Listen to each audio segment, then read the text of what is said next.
तो पहले एपिसोड की शुरुआत 11 साल पहले वाराणसी में होती है, जहां एक पंडित और उसका बेटा एक आदमी की पूजा में मदद कर रहे होते हैं और बोट में घर लौटते वक्त वो पंडित बोट से गिरकर मर जाता है।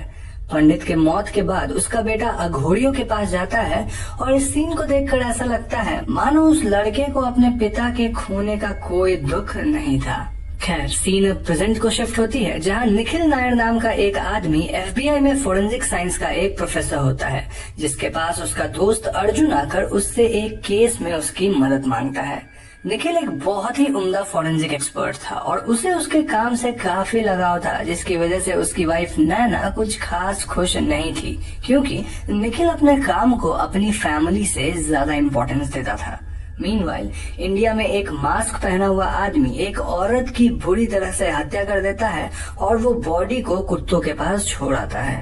निखिल को एक अननोन नंबर से मैसेज आता है जिसमें कुछ कोऑर्डिनेट्स थे और निखिल इन्हें अपने दोस्त लोलार्ड को भेज देता है, जो कि सीबीआई के लिए काम करता था। इस लोकेशन पर लोलार्ड को एक बुरी तरह डिकम्पोज्ड बॉडी मिलती है जिस पर एक मास्क लगाया हुआ था। ऐसे कोऑर्डिनेट्स निखिल को थर्ड टाइम मिले थे और पहली दो बार भी कोऑर्डिनेट्स को फॉलो करने पर सीबीआई को डेड बॉडीज ही मिली थी।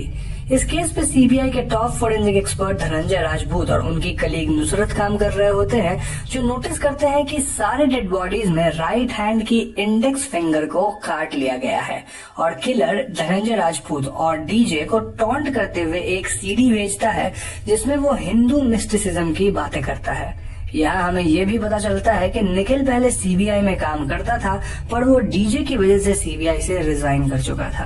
एनीवेज, लोलार्ड को किलर के द्वारा इस्तेमाल की गई कार मिलती है और डीजे इसे इंस्पेक्ट करने जाता है, पर कार को खोलते ही कार में आग लग जाती है। डीजे अपने घर लौटता है, जहाँ उसे अपनी वाइफ संध्या के सेलफोन से टेक्स्ट आता है और उसने डीजे के लिए एक सरप्राइज भेजा था। डीजे को घर के बाहर एक एनवेलप मिलता है जिसमें एक पेन ड्राइव होती है और इसे प्ले करने पर डीजे देखता है कि सीबीआई को मिली रिसेंट बॉडी और किसी की नहीं बल्कि डीजे की वाइफ संध्या की ही थी। पहले